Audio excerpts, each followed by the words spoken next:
రాలేదు కదా. మరి కావాలని ఎందుకు మరి అంతగానం ఇప్పుడు బీఆర్ఎస్ పార్టీ అనేది సెకండ్ ప్లేస్లో రాగలిగింది? ఒక విధంగా చెప్పాలంటే హోరాహోరీగా పోటీ నడిచింది. వాస్తవానికి చెప్పాలంటే ఇప్పుడున్న ఊపు మీద తీన్మార్ మల్లన్న గారు ఇక్కడ భారీ మెజార్టీతో గెలుస్తాడని మేము అనుకున్నాం. దాదాపు 1,00,000 మెజార్టీతో గెలిచే అవకాశం ఉందని దాదాపు ప్రజలందరూ అనుకున్నారు. అది అందరికీ తెలిసిన విషయమే. కానీ నిజంగా గెలిపే, కానీ కనివిని ఎరగని గెలుపు. అది ఎందుకు అట్లా అంత అది చావు తప్పి కన్నులు లొట్టబోయింది అన్నట్టు ఎందుకు అట్లా అనిపించింది? మరి ఎందుకు అట్లా చేసిరు అనేది ఒక క్లియర్గా మనం పరిశీలిస్తే దాని వెనుక ఒక సామాజిక వర్గం, ఇప్పుడు బీఆర్ఎస్ పార్టీలో ఉన్న రాకేష్ రెడ్డి సామాజిక వర్గం అయినప్పటికీ, అయితే ఇలా కాంగ్రెస్లో ఉన్న నాయకులు కొందరు రెడ్డి సామాజిక వర్గానికి సంబంధించిన నాయకులే పబ్లిక్ టాక్, ఇది నా ఒపీనియన్ కాదు, పబ్లిక్ టాకు, రెడ్డి సామాజిక వర్గానికి సంబంధించిన నాయకులు బీఆర్ఎస్లో ఉన్న రాకేష్ రెడ్డికి సపోర్ట్ చేసిరని ఇంటర్నల్గా కాంగ్రెస్ పార్టీలో ఉన్న తీన్మార్ మల్లన్నను ఎమ్మెల్సీగా గెలవకుండా చేయడానికి ప్రయత్నం చేసిరని ఒక వార్తలు వస్తూ ఉన్నది. అది తీన్మార్ మల్లన్న కూడా చాలామంది ఇక్కడ జర్నలిస్టులు ఎక్కడ కానీ వివిధ ఛానళ్లలో మీరు ఎమ్మెల్సీగా ఓడగొట్టేందుకు, మిమ్మల్ని ఓడగొట్టేందుకు నిజంగా ఎందుకు మరి ఇంత కుట్ర జరుగుతూ ఉన్నదని చాలామంది కూడా అడిగే ప్రయత్నం చేశారు. అదేం లేదని చెప్పారు. కాకపోతే నేను బీసీల ఓట్ల వల్లనే గెలిచినా అని చెప్పిండు. అంటే ఇంటర్నల్గా ఏం జరుగుతుంది అక్కడ? ఒక సామాజిక వర్గం అనేది, కాంగ్రెస్లో ఒక సామాజిక వర్గం అనేది తీన్మార్ మల్లన్న పైన ఇప్పటి ముందే దాడికి దిగుతూ ఉన్నదని మనకు క్లియర్గా అర్థమవుతూ ఉన్నది.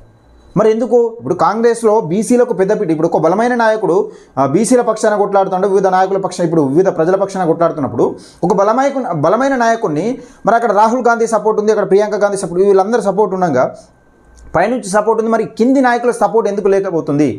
ఈ రెడ్డి సామాజిక వర్గానికి సంబంధించిన నాయకుల సపోర్ట్ ఎందుకు ఇవ్వలేకపోతున్నారు? గతంలో మాట్లాడిన మాటలు, తీన్మార్ మల్లన్న మాట్లాడిన మాటలు మరి తీన్మార్ మల్లన్నకి వ్యతిరేకమవుతున్నాయా, లేకపోతే నిజంగా కావాలని కక్ష కడుతురా?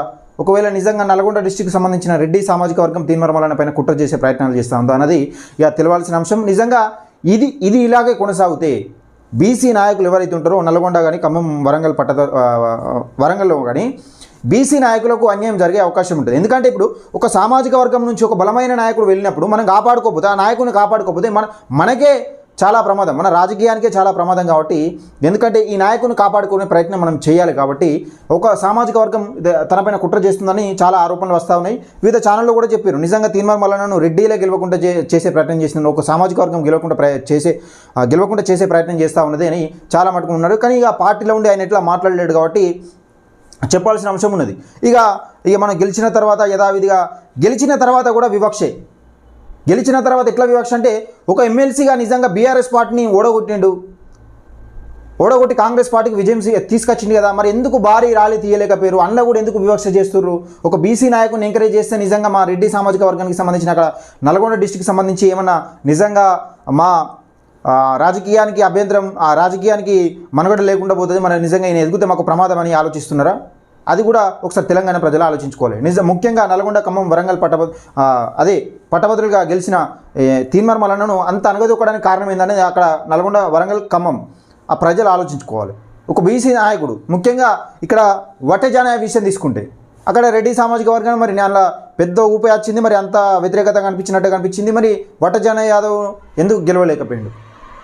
నల్గొండ ప్రజలు ముఖ్యంగా ఆలోచించుకోవాల్సిన విషయం. అలాగే ఈ గెలిచిన తర్వాత ర్యాలీ తీయలే, సరే ఓకే, అంత చూడితే అది అది పక్కకి పెడితే సరే, మొన్న నాగార్జున సాగర్ బేరు నీళ్లు విడవడానికి నాగార్జున సాగర్ బేరు అక్కడ కూడా ఆ ఫ్లెక్సీలో తీన్మార్ మల్లన్నకు ప్రోటోకాల్ లేదు. మరి ఎందుకు ఒక ఎమ్మెల్సీగా ఖమ్మం, నల్గొండ, వరంగల్ పట్టభద్రులు ఎమ్మెల్సీగా ప్రోటోకాల్ లేకపోవడం ఏంది? ఇక మరొక ప్లేస్కు తీసుకెళ్తే ఇక భూపాలపల్లికి మొన్న ఏదో విషయం జరిగితే అక్కడ కొండా సురేఖ గారిదును, మంత్రి గారిదును తీన్మార్ మల్లన్న ఎమ్మెల్సీ కదా, ఎమ్మెల్సీ అక్కడ ఫోటో లేదట. మరి ఎందుకు బీసీలను ఎందుకు కాంగ్రెస్ పార్టీ ఇట్లా ఈ బీసీలో ఉన్న కాంగ్రెస్ పార్టీ తొక్కేయాలని చూస్తుందా, లేకపోతే కాంగ్రెస్ పార్టీ నాయకులు కాకుండా కింది స్థాయి నాయకులు, కాంగ్రెస్ పార్టీ అంటే ఇప్పుడు నాయకులు కింద నాయకులు ఎట్లుంటే కాంగ్రెస్ పార్టీ అట్లుంటుంది. మరి అక్కడ నుంచి సపోర్ట్ ఉన్నా కూడా బీసీలను తొక్కే ప్రయత్నం చేసి ఓన్లీ రెడ్డి సామాజిక వర్గం అంటే కాంగ్రెస్ అంటే రెడ్డి సామాజిక వర్గం అనే ప్రయత్నం చేస్తూ ఉన్నదా? మరి ఇది ఒకవేళ నిజంగానే జరిగితే కాంగ్రెస్ పార్టీలో బీసీల మనుగడ అనేది ఇక కనుమరుగయ్యే అవకాశం ఉన్నదా? మరి ఏంది అసలు విషయం ఏంది మరికొన్ని రోజులు చూద్దాం.